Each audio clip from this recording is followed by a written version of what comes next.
Hi friends, കുറച്ച് തേങ്ങ ഞങ്ങൾ ടെറസിൻ്റെ മുകളിൽ ഉണക്കാൻ ഇട്ടേക്കണേ കേട്ടോ. കുറച്ച് തേങ്ങ ഞങ്ങൾക്ക് പൊതിക്കാണ്ട് കിടക്കണുണ്ടായിരുന്നു. അപ്പോൾ അത് പൊതിച്ചപ്പോൾ അതെല്ലാം കൊട്ടത്തേങ്ങ ഇരുന്നു കേട്ടോ. കൊട്ടത്തേങ്ങ ഒന്നോ രണ്ടോ ഒക്കെ ആണെങ്കിൽ നമുക്ക് ഫ്രിഡ്ജിൻ്റെ ഉള്ളിൽ എടുത്ത് വെച്ചിട്ട് നമ്മൾ വറുത്തരച്ച് കറിയൊക്കെ വെക്കുമ്പോൾ അതിന് ഈ പുറത്തത്തെ ഈ കറുത്ത കളറിൽ നമുക്ക് ചീകി കളഞ്ഞിട്ട് മിക്സിയിലിട്ട് അടിച്ച് കഴിഞ്ഞാൽ പെട്ടെന്ന് തന്നെ നമുക്ക് വറുത്തരച്ചെടുക്കാൻ പറ്റും കേട്ടോ. അപ്പോൾ അങ്ങനെ ഒന്നോ രണ്ടോ ഒക്കെ ഉള്ളവർ അതുപോലെ ചെയ്തെടുക്കായേ. പിന്നെ ഇതിപ്പോൾ കുറച്ച് അധികം ഉള്ളത് കാരണം ഞങ്ങൾ അത് ഉണക്കാൻ വെച്ചു. ഇതിപ്പോൾ രണ്ടാമത്തെ ദിവസമാണ്. നല്ല വെയിലായത് കാരണം ആദ്യത്തെ ദിവസം തന്നെ നമുക്ക് ചിരട്ടയിൽ നിന്ന് മാറ്റിയെടുക്കാൻ പറ്റിയിട്ടോ. കുറേ 2-3 തന്നെ ഇങ്ങനെ ചിരട്ടയിൽ നിന്ന് അടർന്ന് പോകുന്നു പൊതിച്ചപ്പോൾ തന്നെ.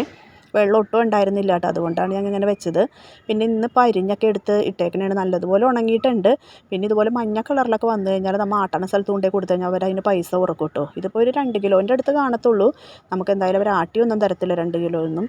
അപ്പോൾ ഇത് കൊടുത്തിട്ട് നമുക്ക് വെളിച്ചെണ്ണ വാങ്ങിക്കുമ്പോൾ ആ പൈസ അവർ കുറച്ച് തരും കേട്ടോ. അപ്പോൾ അതിന് വേണ്ടി ഞങ്ങൾ ഇതായാലും ഉണക്കി എടുക്കണേണ്. വെളിച്ചെണ്ണ ആട്ടണ സ്ഥലത്തു നിന്നാണ് ഞങ്ങൾ വാങ്ങിക്കാറ് കേട്ടോ. പുറത്തുനിന്നൊക്കെ നമ്മൾ വെളിച്ചെണ്ണ വാങ്ങിക്കുമ്പോൾ അതിൽ എന്തായാലും കൂട്ടുണ്ടാകും. നല്ല മഞ്ഞ കളറിൽ വെളിച്ചെണ്ണ ഇരിക്കണമെങ്കിൽ അതിൽ കൂട്ടുണ്ടാവും കേട്ടോ. അപ്പോൾ ഇത് ഞങ്ങൾ ഇപ്പോൾ എന്തായാലും ആട്ടണ സ്ഥലത്ത് കൊണ്ടുപോയി കൊടുക്കണം.